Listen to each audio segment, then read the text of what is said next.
Well, good evening, everyone. Welcome to Rotor Talk Live, Season 7, Episode 39, DJI Mavic 4 coming in 2024. Hope everyone is doing well tonight.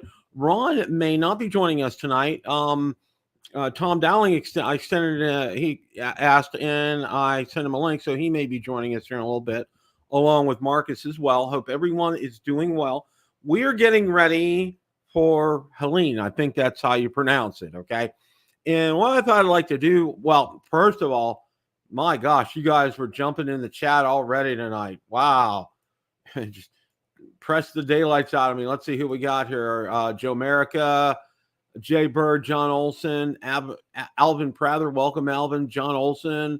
Tom's here. Art's here. Fly Guy Merrill. Richard is here. See who else we got. Waypoint New England.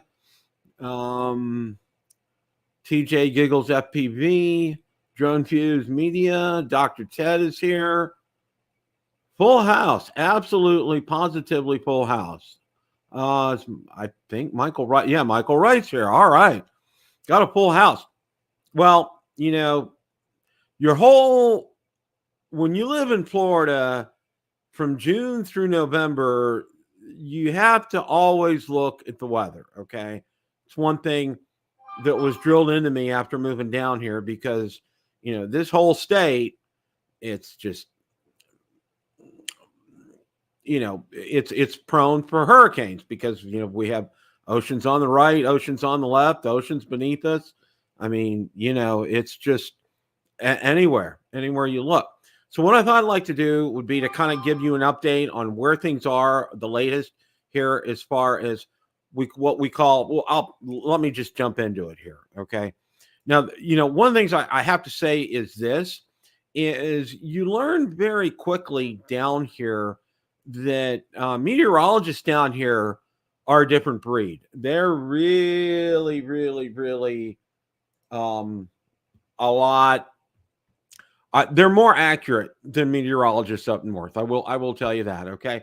Now, this is what they call this, the cone of uncertainty, with good reason, because you don't really know. I mean, you know, a shift here and a shift there, we could get really pummeled or get nothing at all. Now, the brunt of the storm is going to hit us probably about 2 o'clock Thursday afternoon, and they're estimating it's going to be a Category 3 at that point in time. And you can see right here where we are in Tampa, it's gonna just barely kind of miss us here. Now, what this is, and this is where a lot of people, you know, this is where a lot of people get hurt and a lot of people get killed. It's not from the wind, it's from, you know, in the rain, it's from the flooding, okay, or tornadoes. It's from the flooding here. And you take a look here, okay. Now this is the forecasted storm surge, and it's supposed to hit in what they call the armpit of Florida here. And you can see 5 to 10 feet right here where the purple is, 10 to 15 feet, okay? Which, I mean, it's above and beyond. I mean, that's 15 feet here. Tom, welcome. Good to have you on board tonight. Good to be here, Bill. Thanks for the invite. Oh, you're welcome. Thanks for stopping by tonight. 6 to 10 feet, and then right around us, probably 5 to 8 feet. And that's still, and see what they do is in here, you can take a look at this. We have a lot of the bay, and then we have quite an extensive river system here in the Tampa area. And we still haven't recovered from the torrential rains that we had in August and July. I mean, this is just, it's going to be a mess here. Now there's watches and warnings all across the state right here, and you can tell the red is where the brunt of the hurricane is going to hit. The blue is where we are right here, and the yellow is on the East Coast here. So this is really more, and you can tell there's that right here. Now, hurricane warning is up from the Anecdote River to Mexico Beach. Tropical storm warning. A hurricane watch is up from Tampa Bay south. Helene continues to organize in the Caribbean. excuse me, will enter the Gulf as a Cat 1 hurricane tomorrow. The storm will likely pass west of us Thursday as intensifying hurricane. Helene will be a very large storm with lots of its weather on the east side. We will be on the east side in that weather on Thursday. I'm thinking Debbie with more wind along the coast and a little less rain due to the forward speed of the storm and a more significant storm surge. A couple of points. It's important we stay out of the core of the hurricane, which is the ring of strongest winds around the center. At this point, I think we will. Do not underestimate water. Water always wins. You can hide from wind. You cannot hide from water. And that's where the real problem is. And I think, Tom, you know that. Yeah, it's devastating, Bill. It really is devastating, especially since you guys haven't even recovered yet. So that adds the complexity of it. Water will find its way into everything. And now also the other problem you have in that state is the insurance companies. Mm-hmm. They leave you high and dry. Unfortunately, you're not going to be too dry with them. Yeah. And that's one of the things where we live. Technically, it's not in a floodplain. Right. So we're not required to get flood insurance, but a lot of people have, because especially right now, because a lot of the tributaries and some of the smaller creeks and streams around us, are going to overflow, and that's going to happen. And the system we're at now, we have a real good drainage system in the ponds. When Debbie hit us, the ponds are kind of tiered. So one goes to another, goes to another, goes to another, goes to another. And it really kind of did its job, and it dumps it off in one of the streams. Okay. And it did a good job because the level of those ponds went way down after about 2 hours after the rain stopped. So that really did its job. But the problem was our ground got incredibly saturated. Okay. And it can't really retain a lot more moisture. Right. So that's probably the biggest thing right now. And we're actually, my wife and I are exploring looking at getting flood insurance because it really, I told her, I said, I'd rather be safe than sorry, if you know what I mean, Tom. I mean, absolutely. But the problem you have, Bill, is because of the frequency that you guys have had in Florida, these insurance companies can basically charge you an arm and a leg now for flood insurance. So even though you're not in a floodplain, they're still going by a state average, and you can pay a whopping fee for flood insurance. But I agree with you, man. If you don't have it, then you have to rely on FEMA and the federal government to bail you out. Mm-hmm. And that can take a real long time. I remember from Superstorm Sandy up in the New York area, there's still people trying to rebuild up there. And how long ago was that? A decade and a half ago. So it's a tough situation, really is. It really is. What else I thought I'd like to do would also to check in on some of my personal prep. Now, a lot of and I think, Tom, I think you probably know as well too. I'm a ham radio enthusiast, and let me see, I'm trying to get that screen up. I thought I had it up here. Let me get it back. It disappeared on me here.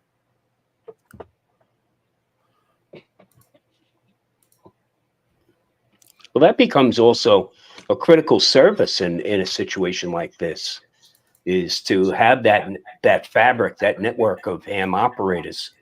Exactly. And I think you probably, being that this was your former profession here, how vital it is, communications. And that communications, without it, you're nowhere. Yeah. That was a thing, Tom, that it got impressed upon me when I moved down here was, what do you do? Cell phones go down, landlines go down. What do you do? Okay. Right. And then somebody said, you need to get into ham radio. And that's totally how I got started in ham radio, because, I thought of it before and it was just, too complex, too complicated, but it's much more simpler than it used to be. And they right. It's a lot easier to secure your FCC certification these days. Exactly. You can do a lot of stuff online. And back in the old days, man, it was, you were jumping through hoops, and plus, you had to contend with the community. It was much, I would say it's a lot like the AMA and drone flyers. Okay. Mhm. That's how it was back in the day. Okay. If you're a novice, you don't get the time of day back in the day. Today, it's really becomes an essential service out there. And we relied, especially at the FEMA side, our incident management team and urban search and rescue teams going all over the country and in the hemisphere, you relied on ham operators to assist. So it is a critical service. Well, this is some of the prep that I've done here. Is these are lithium iron phosphate batteries. These aren't lithium. These are lithium. Yeah. It's important to note the difference here. I'm sorry, I'm going in the wrong direction here. Now, this was to one of my radios. It's in a charging stand. That's to another one of my radios. Right. And those are my handhelds right here. And that's a bigger battery here as well. And that's one of the main radio that I have right now. And it puts out at the most about 10 watts. Now, one of the things that I try to tell people, Tom, is during the brunt of the storm, you're kind of in limbo, okay? Because you can't have your antennas going, okay? Because no. With these storms, and you don't want to lose them in the storm. Yeah. Yeah, you're going to lose your antennas in the storm. Number one, number two, lightning. Lightning is just, we're considered like the number 2 lightning capital of the world where we're at. Sure are. And you got to disconnect your equipment from there. So during the crux of the storm, you just stay off your equipment. You don't even think about doing it. And then also too, our house, we don't have a wooden frame construction. We have metal frame. And that is just, that wreaks havoc. Yeah. Anything, with simple electronics, metal inside here is not very conducive and friendly to getting radio waves out. Okay. Right. That just doesn't happen. So you have to kind of wait until after the storm. And that's one misnomer that I think a lot of people have is, you get your batteries and everything charged up. It's for after the storm. All right. This is one of the things that you have for recovery. Right. After the storm here. Yeah. Now, I don't have pictures of it, but two of the things that my wife and I did over the past couple of years is one, we have a Generex generator and it's powered by natural gas. So in case our power goes out, that can run up to 96 hours, okay, without uninterrupted. Then the company has to come out and service it, okay? And these things, they're basically like a V6 or a V8 engine in there, okay? Is because I've heard it start up and it sounds just like a car engine, all right? But after 96 hours, it needs maintenance, okay? So the company needs to come out and do it. So you end up in a queue. So the sooner you call, if it's a long and lengthy outage, okay, the sooner you call, the better chance that you'll get to get in line there. Now, you got to get in the queue. Yeah, you get in the queue. Yeah. And what's nice with the system that we have, it's 4G LTE. And what that means is we get notifications on our phones about the status of it, which is great. Right. Now, one of the things that I want to caution people is, while it can provide all your power to your most important items, one of the things that they caution you from doing is we have a gas stove. They said you don't really want to cook because this is being powered by your natural gas, okay? Yeah. And you don't want to really run any appliances like your gas dryer as well, because, it's going to take that away from your electricity. So correct, because you only have a certain flow amount that can make it through. Exactly. And you don't want to have that being branched off. The other thing, Bill, is I recommend to people, first off, you need a go bag. And if you don't know what I'm talking about, just go up to Homeland Security, look up FEMA, and look at a go bag. You should have a go bag. You should have certain essentials in that go bag in case you do need to evacuate. Look, me, and a bunch of seniors, my life is dependent on certain medications being taken on a regular basis. Mm-hmm. Okay. So I need to have those in my go bag. I need to have certain essentials. Should have a couple of energy bars, a few bottles of water in there. But one of the other things I think, they call it a bug out bag in Tennessee. Good point there, Big Orange. One of the points I'd also like to make is FRS radios. Okay. Cheap radios to buy. I mean, I have them because of RVing and we go out in the desert and, stuff like that. But having those radios, and you can get a set of Motorola radios, a pair of them for like 60, 70 bucks, and they'll be actually very good radios. Those are very helpful too, because you know what? Ham operators can pick you up. You can get picked up on those radios by others. Mm-hmm. So if you're stuck, I remember in Katrina, people getting stuck in their attics during Katrina. Okay. And the few that were able to break out and get up on top of their roofs so they could be seen was one thing. But there were elderly people stuck up in their attics for days on end, and nobody knew they were there. So, there's certain things you can be smart. Now, the other thing, Bill, is people with solar on their roof. And especially out here, I got the situation where talking to a few people with solar on their roof, they think they're indestructible. They think if there's a power outage, they're good to go. Well, you're not good to go unless you got a battery wall. Okay? Just solar is not going to do it for you. You need some way to accumulate that power so that you can use it. Exactly. And most people don't have a sufficient battery wall to do that. So therefore they think, well, I don't need a generator. If you're in an area that's prone, like you, Bill, having a Generac makes perfect sense. Okay. And that's how you'll maintain a certain quality of life, while others around you are going to lose everything in their refrigerator. Okay. Yeah. And actually not be able to occupy the home. Yeah. So, and we were there with a couple 2 years ago. We had was 36, almost 48 hours. We were without power. And not only, our refrigerator, we have a big chest freezer over there too. Everything had to go. I mean, it was like at least $500 plus of food gone, just gone. You can't, you can't do anything about it. And that's why we decided to make the investment. Now, these Generac generators, they aren't cheap. It's about a 10. No, it's an investment type of proposition, but it's one of the things down here in Florida. And, there are certain things you do to your home, you're going to get that investment back, and this is one of those things. Everybody says, kitchen remodel will do it. Well, it's something like this as well. Now, the other thing that we did last year, we got, now every home since Hurricane Andrew in 1984, building code has changed in the state of Florida. Right? Yes.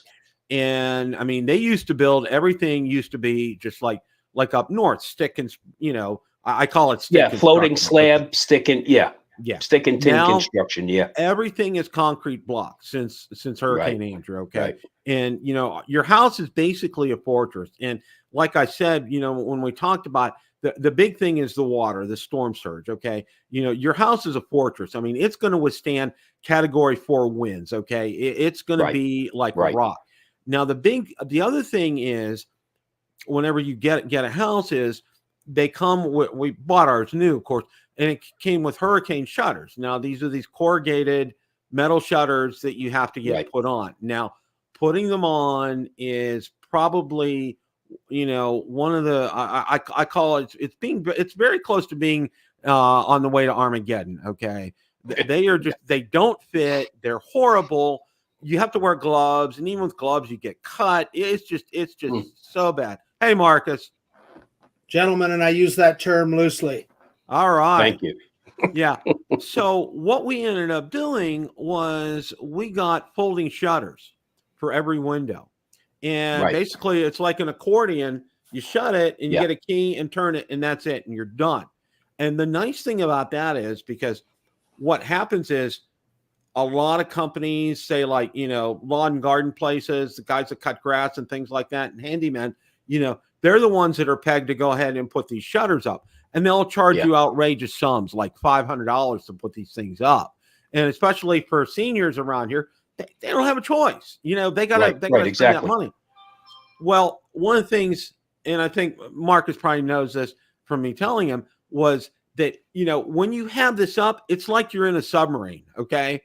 Yes. Because there's no light coming in. All right. It's just, it's especially, and if the power goes out, look out. All right. It's exactly, it's pretty bad. But what's nice about these, and especially the one at the back of the house where we have the back wall is a sliding glass door, okay? And we have one that does that, and it locks from both the inside and the outside. So in terms of egress, because that's a question I asked when we got these shutters. So in terms of egress, what you do is you can just unlock it from the inside, open it up, and you're out open the it back house. up. You don't have to worry about it, which is nice. Well, that brings up a good point, Bill. You know, you luckily you have a generator, but those without, and you know, some people take to using plywood to storm-proof their windows during a storm, right? But you know what? One of the big killers is during a storm or the aftermath of a storm is fire. Okay, because people without power, okay, they turn around and burn candles. And then they don't use safe practices when they burn candles. Candles are freaking dangerous. You know, you got to keep them away from combustibles. But the other thing also is knowing how to shut the gas off behind your stove. Yeah. Or if you have a gas main in the house, knowing where it is, finding out, trying to figure out where it is during a disaster situation. Yeah, it's not going to work. You need to know ahead of time and be prepared because, look, if you have pilots or anything like that, you know, especially with some of the older houses, and you lose those pilots, you still got gas coming out because some of the safeties are not there like they are today in modern appliances. And most modern appliances today are using electronic ignition, right? But you should know where to turn off your gas and where to turn off your water. Exactly. Those are two essential things to know, whether you're a homeowner or you're renting a home.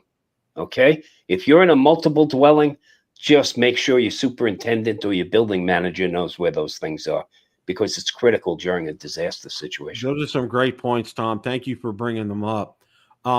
One of the things that I found, and this was a very interesting article, and I wanted to share it. You know, we've been so much talking about the potential drone ban and all the stuff going on with that. And our good friend Original Dobo has a wonderful discourse out on X, so you're very welcome to read that. I'm not gonna belabor that point.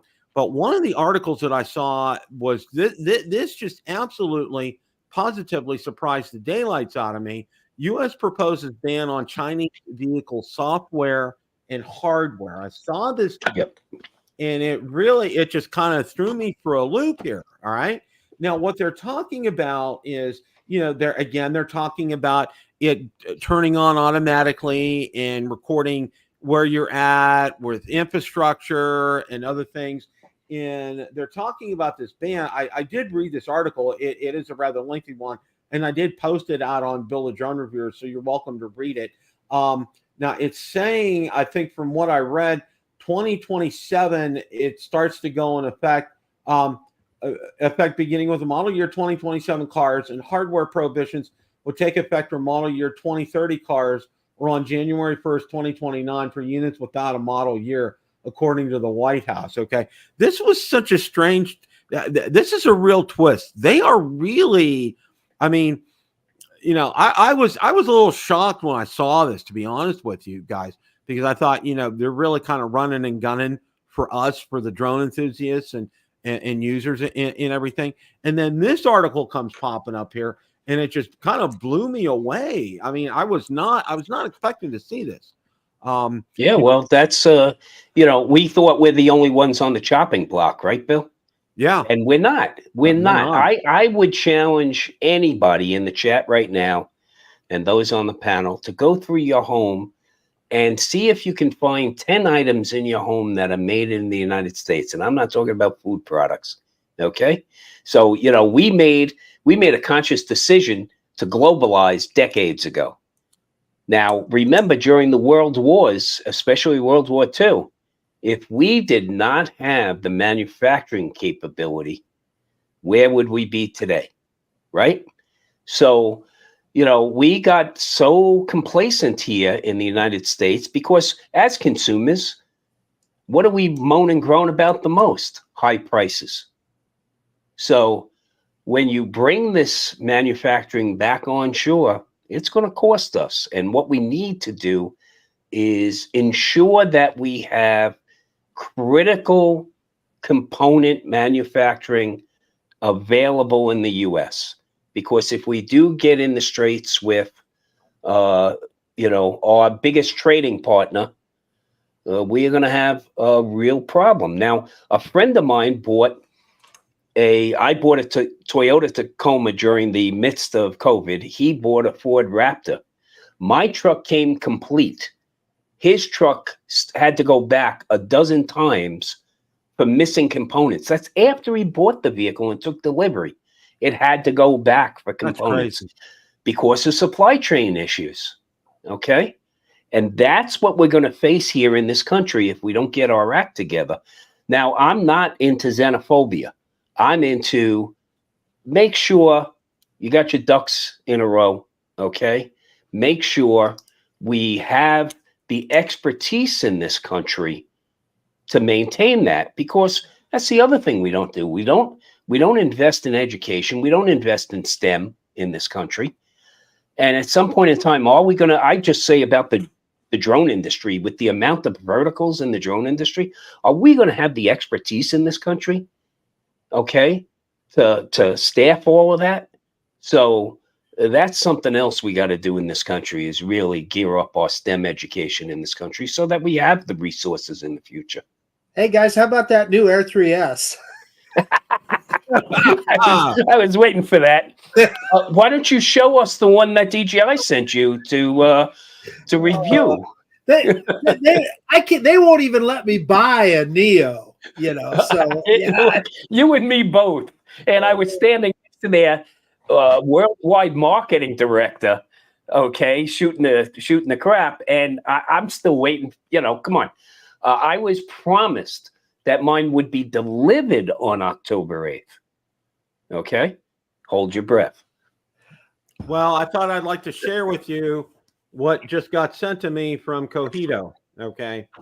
They sent me a Specta Air, and they said there's going to be major updates to the software, and they want me to go ahead and test it. And as soon as the weather clears up, we're going to do that. So I just got this.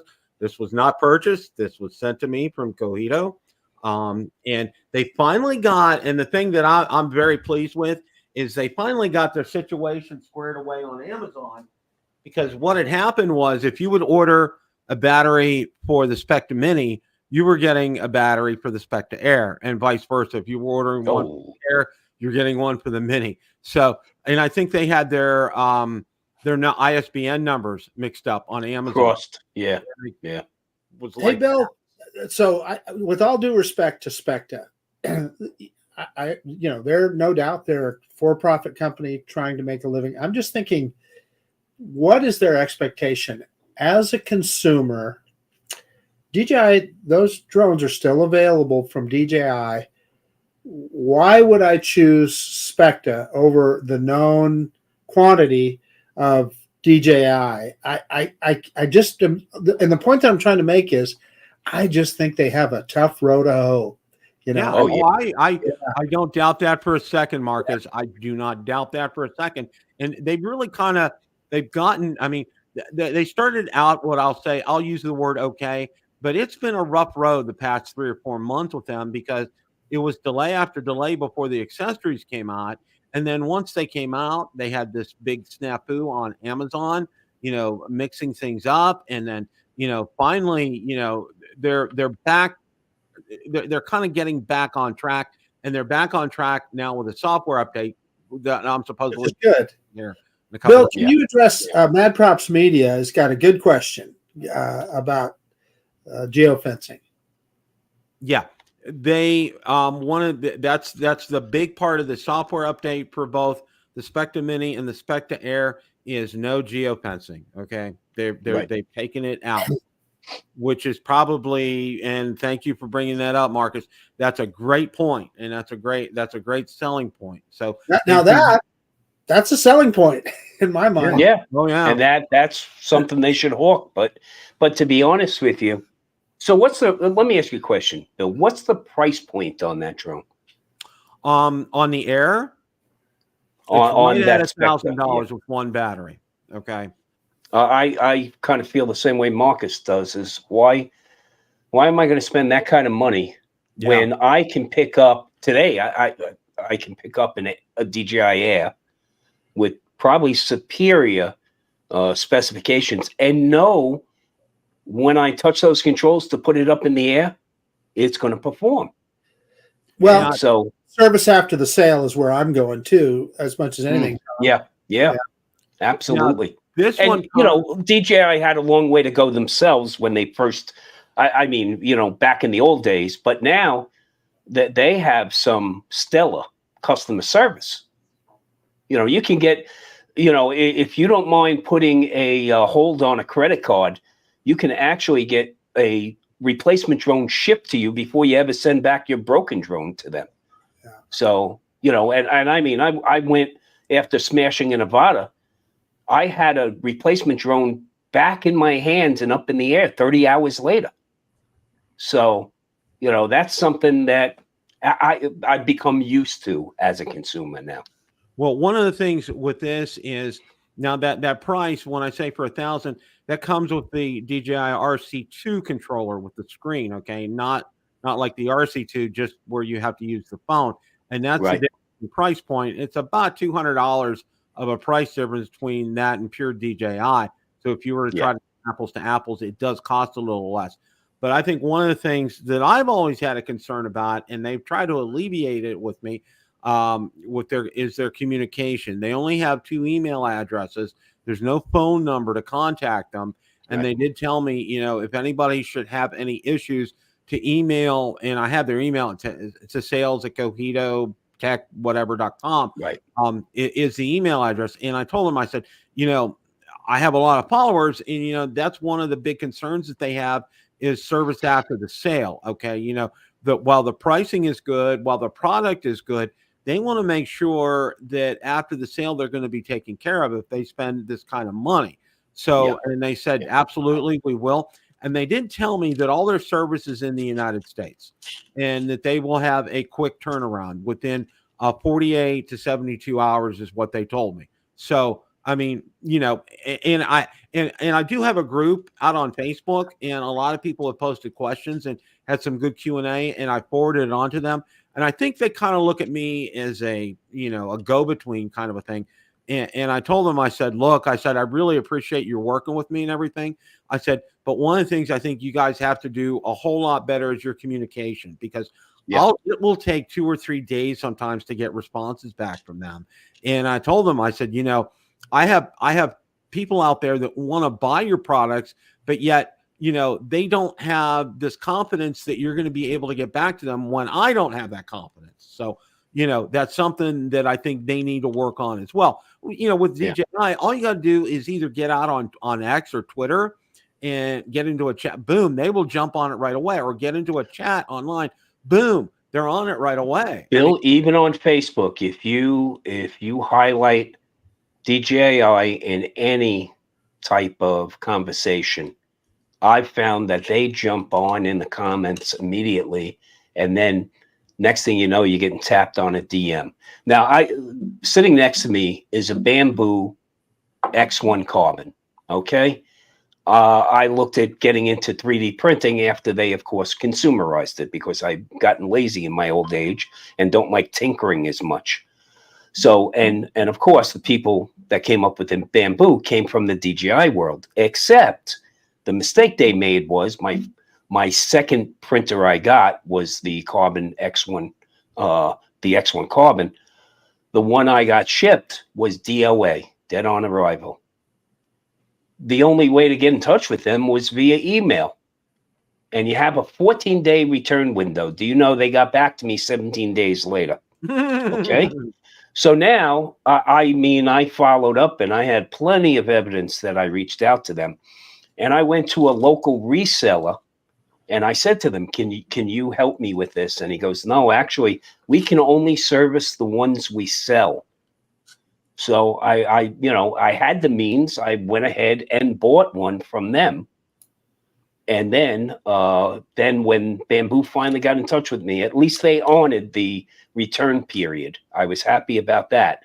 But then, of course, when I'm going up online and going into the chats, everybody was complaining about the same thing. So, Marcus, you're right on the money there. Post-sale support today is critical. It's a piece of that pie, and if it doesn't come along with it, okay, it's not something I'm going to consider today. I want a couple of different means of reaching out to you, and email's not going to cut it today. Absolutely. Well, got some good news here. A lot of people, and this is a question a lot of people have asked about the Avata 2 when it first came out. Can you buy it standalone? And now the answer is yes. Okay, $489. I mean, this is fantastic because a lot of guys, great price. Controllers, they're all set up. You know, all they really needed was to get the drone itself. Well, now it's available. I think this is just some fantastic news here. I am just elated now that they've done that. And I don't know. Yeah. I haven't seen what supply and demand, you know, what the supply is like out there. I haven't physically gone out to check that, but you know, that they're putting this out there must mean that they have them available and that they're shipping. I think it's fantastic. Yep, I agree. And there's the differences right here. Now, one of the other things that I wanted to talk about tonight, a couple things before we get to okay. All right. Okay. All right. The Osmo Action 5. And we all know our good friend, Mr. Ron Brandt, has one. All right. And, you know, one of the things that I'm going to go through this article first from Drone DJ. And these are 7 features that make it special. Okay. Groundbreaking 13.5 stop dynamic range, 4-hour battery life for extended shoots, built-in subject tracking and centering, best-in-class underwater performance, enhanced low-light performance, dual OLED touchscreens with high brightness, and seamless connectivity and editing with DJI Mimo, okay? You know, one of the things, a couple things that I did read a lot about is this underwater performance. I mean, you don't need to do anything to it, and it's ready to go underwater. It recognizes it, yeah. Well, what is it, 20 meters without a case and 60 width, right? Yeah. Yeah. And this 4-hour battery life too. You know, and I can tell you, you know, when I went out to Hamvention up in Ohio, I mean, that was the number one thing I used. I used my Action 4, and it was over 2.5, 3 hours. I was still going. I mean, I still had I still had juice in that battery. So, but a 4-hour battery life in this, I think, is absolutely fantastic. Now, well, didn't Ken Dono say it? He thinks it's a hero killer because that battery. Not only that, he said it didn't heat up the same way, you know, a Hero 13 heats up. Well, you know, that's a great point, Tom, because Drone DJ, what they did was they did a comparison between the Action 5 Pro versus the GoPro Hero 13, looking at image quality, user experience, reliability, ecosystem and compatibility. And you can take a look right here. You know, and across the board, basically both Action 5 Pro and GoPro Hero 13 are top-tier action cameras, but the former might be a better choice for those looking for better low-light performance, battery life, and versatility in extreme conditions. Action 5 Pro's integration with DJI's drone and microphone systems adds further value for those already interested in DJI's ecosystem. Nonetheless, Hero 13's black strong stabilization features and familiar interface will continue to appeal to longtime GoPro fans. So, I mean, you know, and one of the things that I want to say is, and Ron and I had a little bit of a chat online, and one of the things he said, you know, he cautioned me. He said, you know, like if you have an Action 4, like in my instance here, you're not going to notice it's not going to be a quantum leap in terms of what you're going to pick up going to an Action 5 Pro from this. All right. Because number one, you know, I'm not going to go diving with the camera. Okay. I may take it up to the pool. I may go underwater with it. All right. May have it underwater, but that's going to be the extent of it. It's not going to be like I'm going to go off a reef or something and go, you know, and be. It's a smaller segment of the population that's going to leverage that. Yes. Yeah. Battery life is one of the biggest features of the whole thing. Biggest. Secondly, a lot of people have been asking for low light performance in action cameras, and this is the first one to really deliver. Third, I think that this is probably the first DJI Action camera. The 4 was pretty good, but I think this one puts it on, better video quality than the GoPro Hero 13. No matter what you said about GoPro, they had all their problems in the past, but their video quality was unparalleled. It was always just a little bit better. Yeah. But this one, I think, finally surpasses them. On par, if not surpasses it. Yes, I agree with the color. But I agree. And now here's the downside for us as consumers. We need a healthy GoPro. We complain about only having one company to buy drones from. You got to have healthy competitors in the action camera. Exactly. And GoPro has got some problems. They just went through a big layoff. Their stock is in the tank. You're not seeing a lot of innovation, so I worry about their situation. Yeah. But hopefully they'll. That's a good point, Marcus. That's a great point. Yeah, having that competition. Okay, there's the old saying, "Iron sharpens iron," and it really does. Yeah, it does. It really makes them, each one of them, better. And and DJI's, you got to give DJI a lot of credit because they came into this, I don't want to use the word cold, but out of the blue, they come up with an action camera to rival GoPro. And look how far they've come in just a few short years. Well, that's why I think it was a strategic mistake on GoPro's part, not continue in the drone world. Right, right. Because they got such a bad taste in their mouth. Okay. And I got to be honest with you. I spoke with somebody at the Commercial UAV Expo, an engineer with DJI. They want the competition. Like you said, Bill. Okay. Iron sharpens iron. They said, because look, the only people I'll tell you this, Marcus, and this is why I believe them. The only people they compete with right now is their own marketing people. Well, yeah. They would like, because look, innovation, depends. There's always a spark, right? And like you said, if GoPro would have held fast during after the initial release of the Karma and realized the mistakes they made with that product and invested in the development to bring a better product to market, we wouldn't necessarily be looking at this situation today that we have. 100%. One player. But DJI, and I love my DJI products, so don't take this wrong. But trust me, they're in it to win it. And absolutely. The other competitors like Autel and so forth from China, hey, DJI dominates the suppliers. And there's those certain kind of chips and sensors and so forth. DJI plays games with those suppliers to keep them out of the hands of their competitors. That's business. I'm not blaming them. That's business. And intellectual property. Absolutely. Right. But, look at a company. So now we have a problem with one of the companies being under the watchful eye of Congress is Anzu, right?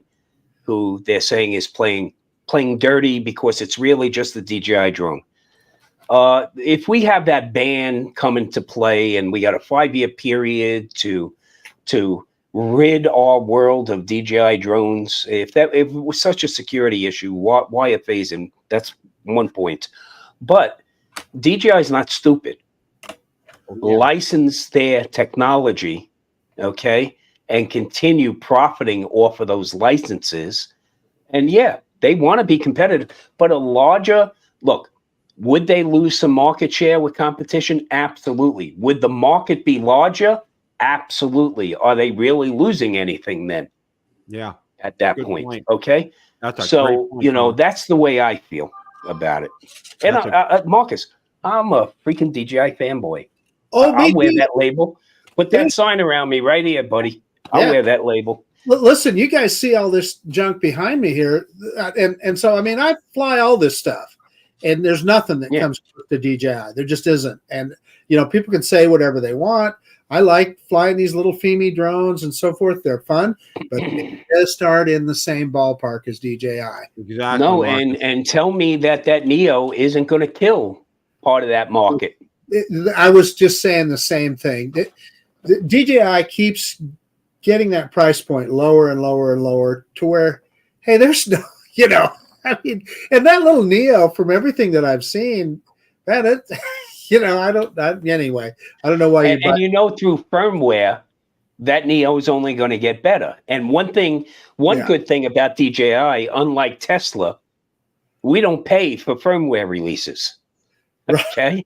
That's the big difference. My neighbor up the corner, I said, so you have the autonomous driving? Oh, no, I won't pay for it. And I was like, what do you mean you won't pay?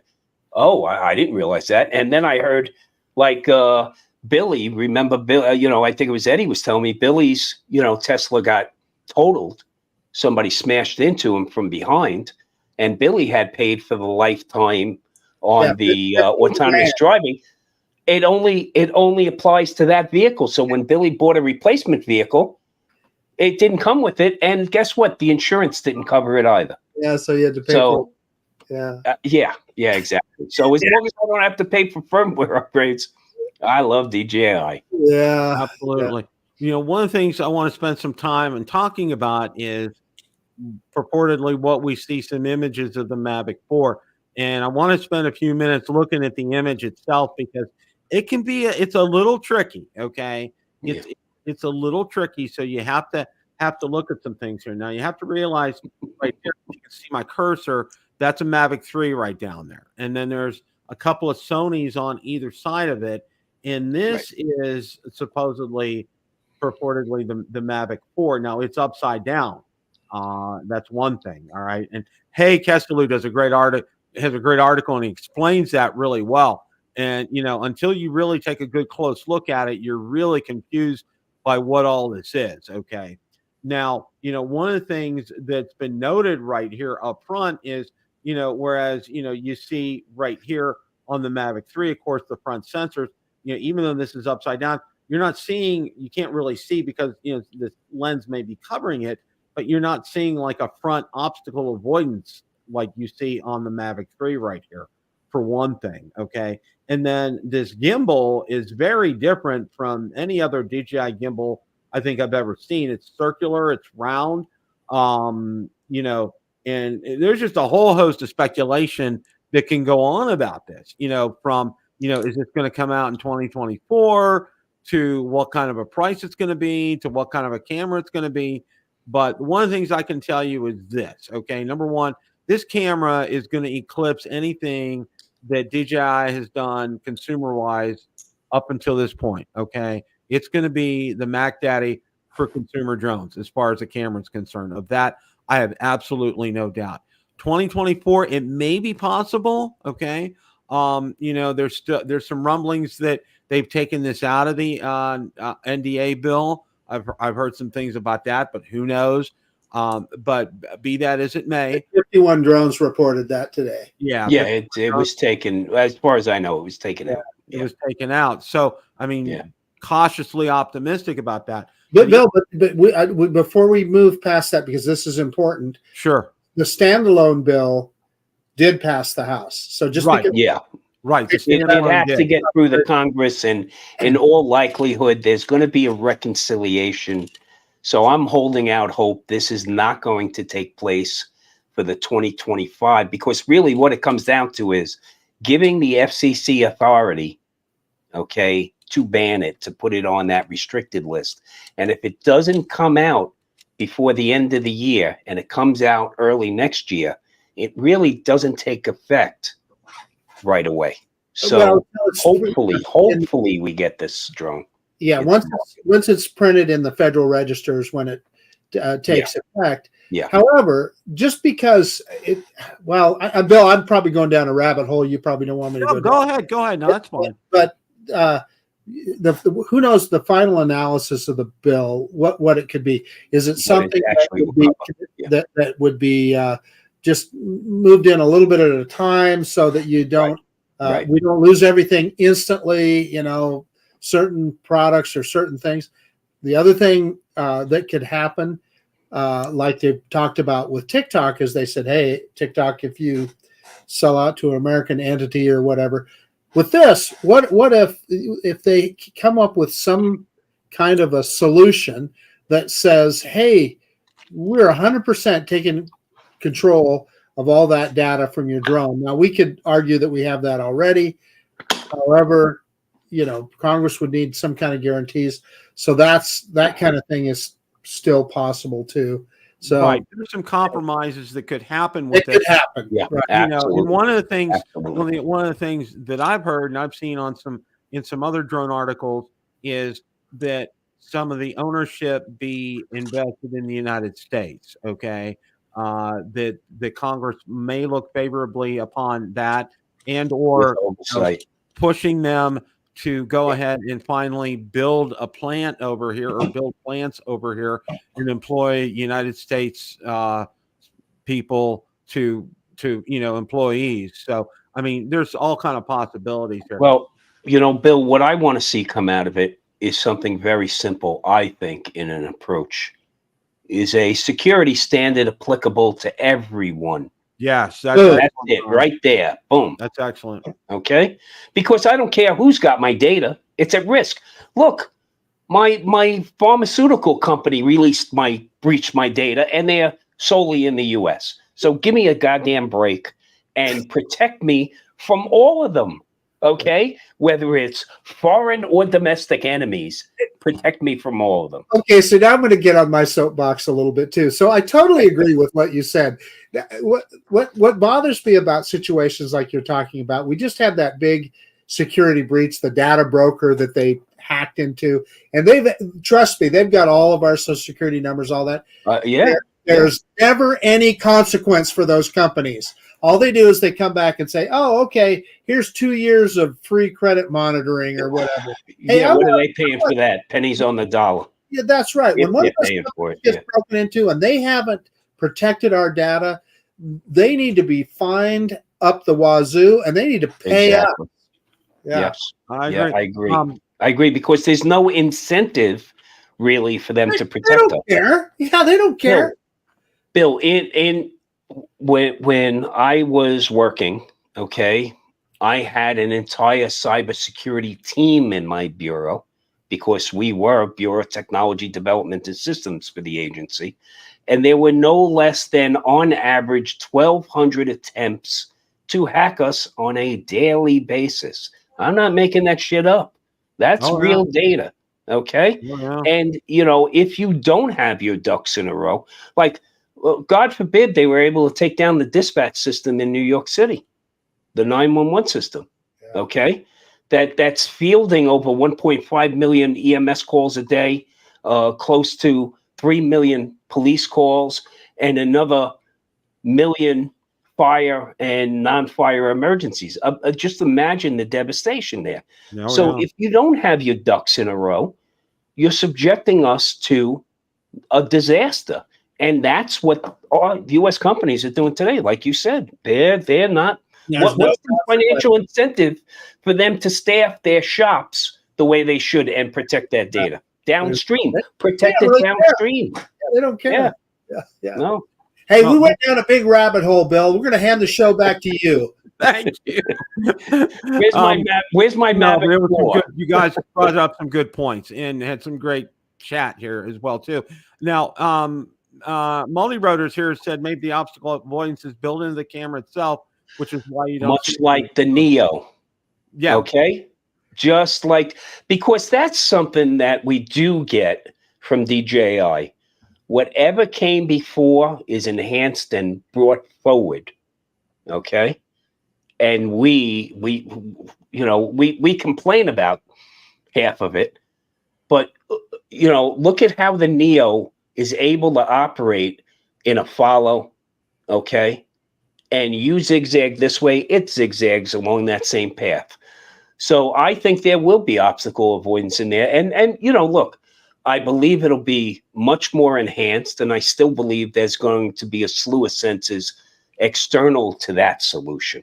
I agree, Tom. I agree 100%. And one of the other things is, because people are looking at it upside down, you don't really, you look at a drone upside down. I mean, it's like looking at a dog upside down. Okay, they don't look very doggish until they're up on their paws. Okay, and it's the same thing here. Looking at this upside down, so I want to kind of caution people on that.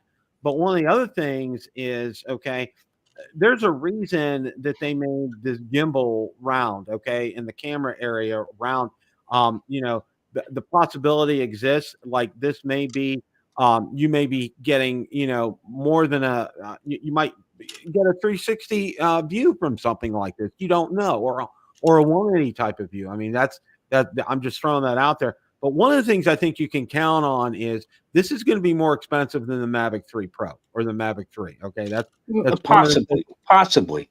But now I'm going to say that shape is going to make this drone more aerodynamic. That's a good point. That's something we don't think about. Okay, I think you're going to find a drone. I'm guessing here, but I think one of the enhanced features, besides a huge dynamic range, which means better low light, I think you're going to have more seamless zoom across the range, because that's something we're all looking for, right? I hate having to switch from one to the other, especially when you're filming. You want to just be able to slide through that range of zoom, almost like a super zoom, right? On a digital camera. But I think what we might also get from this is increased speed. Okay, right, Tom. I want a drone that I can fly. I'm sorry, I want a drone I can fly at 80 miles an hour. I'm still under the FAA 99, mile an hour, but I want to be able to chase a car. Okay, across the desert floor. I want to be able to do those things, and I think at the prosumer, and we're really talking about really at a more of a pro level, that's something you really need today. I agree. And, one of the things that I want to say as far as the performance of this drone is concerned, okay, Tom brings up a good point here, is I think you're going to see something that will kind of bridge the gap here between, the Mavic line and the Inspire line, okay, where, the Inspire is really, very professional, and the Mavic is consumer. I think you can probably safely use the label prosumer on this. And I think the other things is, I think, and this is just a gut, and this is just based. See, there's no rhyme or reason with DJI, because I did a study several years ago on release dates and cycles and everything with all their drones, and there's no rhyme or reason. I did a nice big spreadsheet, and there was no rhyme or reason. Dates, times, everything. Okay, nothing had any rhyme or reason. But one of the things I think because of everything all told with legislation and everything, I do think they'll try to squeeze that in this calendar year in 2024. Okay. It may be around Christmas time or so, but I kind of think, now that we've gotten our first verified look at this, I think we'll see that too. And one of the things, I think we'll see a better battery performance out of something like this. I can just about guarantee you that.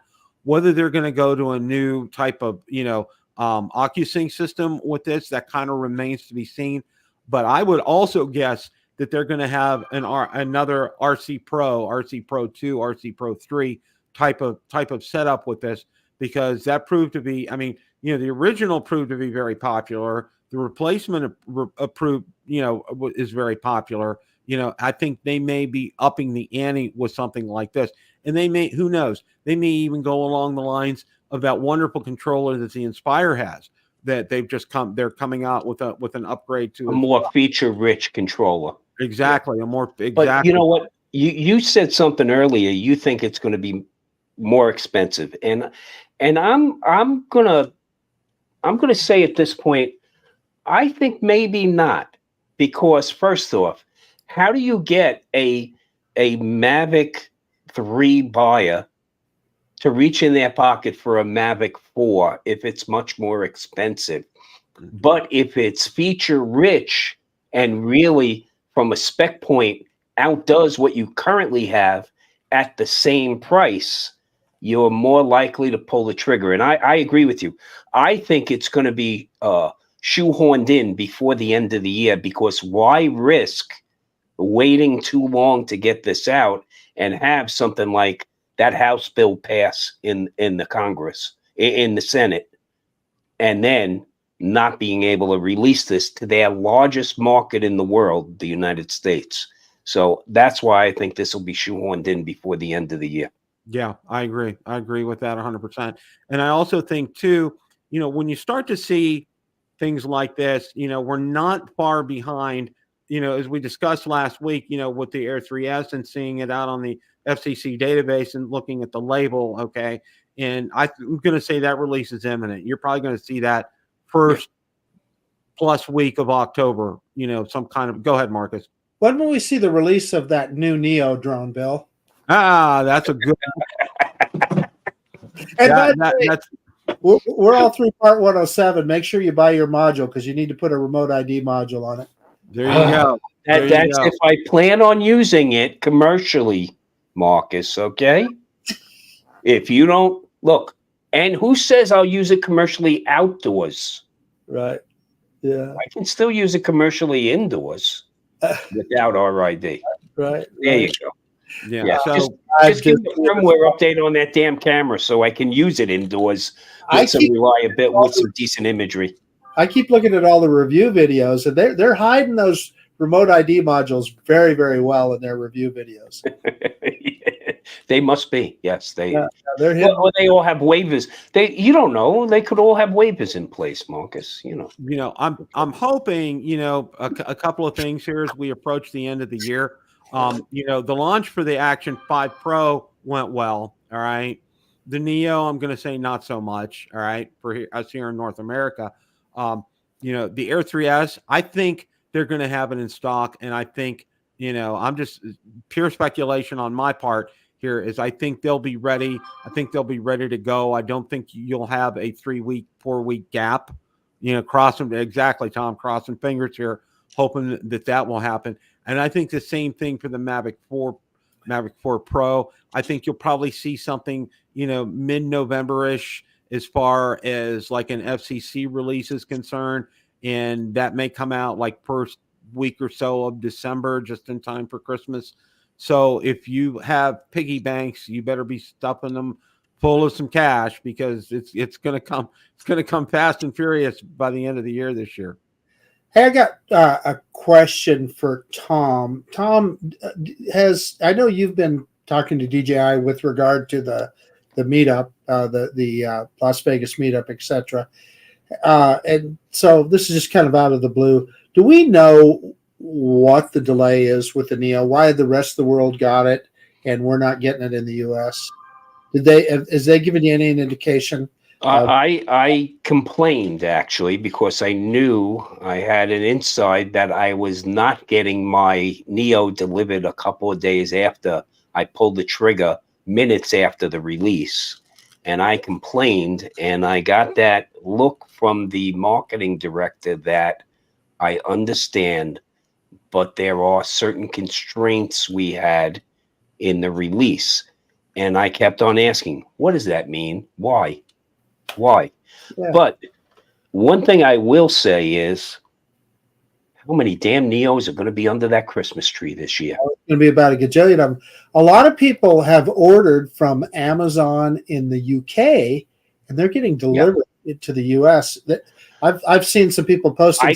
I tried Canada. I couldn't get it delivered here. Okay. I went on the DJI site right away, and I went to DJI.ca. I tried there. It would not deliver here. I went up on Amazon site in the UK. They wouldn't deliver it here. I went to a UK reseller, and they also wouldn't deliver. So if somebody would have told me who they were getting it from, I probably would have already had it in my hands. Yeah. Okay. Yeah. But I got a question. Who here is going to pick up the 3S? Oh, of course. Immediately. Plus, I'm curious as to whether, because I lost my 3 up in the mountains in Kanab, Utah. Okay.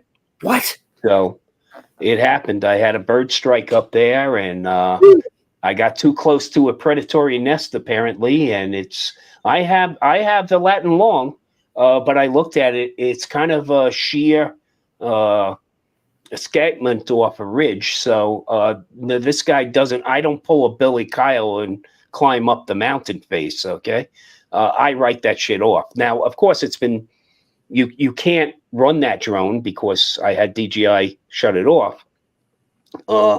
It was my first drone that I ever purchased from DJI without care refresh. Holy cow! Oh, Because I got it from Best Buy. I have the Total Tech membership, and I planned on it breaking right when the successor came out, because then I'd bring it into Best Buy and tell them it's broken, and they wind up giving you a gift card, okay, for the full amount. And then I was, of course, going to make the replacement purchase. But I'm wondering, are my batteries going to work? And so that's a question that's still up in the air. I know the newer batteries have a higher capacity, but what about the form factor? You know, we didn't go from an Air 3 to an Air 4. We went from an Air 3 to a 3S. So, you know, I'm wondering on that one. Yeah, we'll just have to wait and see, won't we? And I have the RC2, and I, you know, and everything that goes with the damn fly more. Plus, you know, I'm one of those guys that has a minimum of 5 batteries per drone. Okay, I don't go out without less than 5 batteries per drone. So, yes, Eddie, I know. Guess who turned me on to Total Tech membership? Okay? Eddie Nunez. Okay. Eddie should be making commission off. I think that's why I have him in his back pocket. I really do. Really Eddie, we love you. You really should. Yeah. You know, I want to thank you guys. Tom, thank you so much for popping on tonight. I really appreciate it, because Ron had another engagement tonight and wasn't available for us. So that was Thanks for having me. You're always welcome here. Always. And of course, and don't forget Vegas Drone Meetup. Yes. November 8th, 9th, and 10th. Listen, if you're in the local area, consider a staycation at the Green Valley Ranch Resort. Okay? If you're coming in, I got to tell you, the Strip is a goddamn disaster, because they're prepping again for Formula One that happens 2 weeks post our meetup. So, you know, I understand some people have their comp points and all, you know, stay on the Strip. Getting around is going to be a freaking nightmare on the Strip because of what's going on with that. No reason not to stay at the Green Valley Ranch Resort, a world-class accommodations and a world-class casino. We were just there the other day. Okay, hit for 924 on a progressive slot. Can't complain, because that's probably going to fund my 3S. Okay, there you go. Just saying. There you go. Okay, November 8th, 9th, and 10th. Is Eddie going to stay with us at the Green Valley Ranch? Eddie's just working out the last minute details on who's watching the kids. Yeah. Okay, and then he's bringing the wife in with him, and yeah, he's going to stay at Green Valley Ranch. And you know what? I only live a short distance away. The wife and I are going to stay there. Now, if anybody's interested in renting my RV or renting the house, the RV is going for $1,000 a night. Okay. And the house, I'm only charging $2,500 a night for the house. Okay. So if you're interested, just DM me. I'll let you know. Okay. I'm not currently on Verbo. Okay. But just reach out. Okay. And Tom, you're not looking to purchase anything with the money you'd make from that, would you? Absolutely not. Okay, not unless it's has a great dynamic range, and I'm allowed to fly it in the U.S. But other than that, no, absolutely, absolutely. Yeah. Well, Tom, again, thank you so much for stopping by tonight. Really, genuinely appreciate that. Marcus, as always, it's a pleasure. Guys, great chat tonight. You guys really rocked the house with your chat. You've been doing it so well. You know, prayers to everybody in the path of Helene. Let's just hope, you know, it doesn't have the impact that we think it's going to have. And as always, guys, remember, it's a great day to fly. Take care, everybody. Have a great rest of your evening.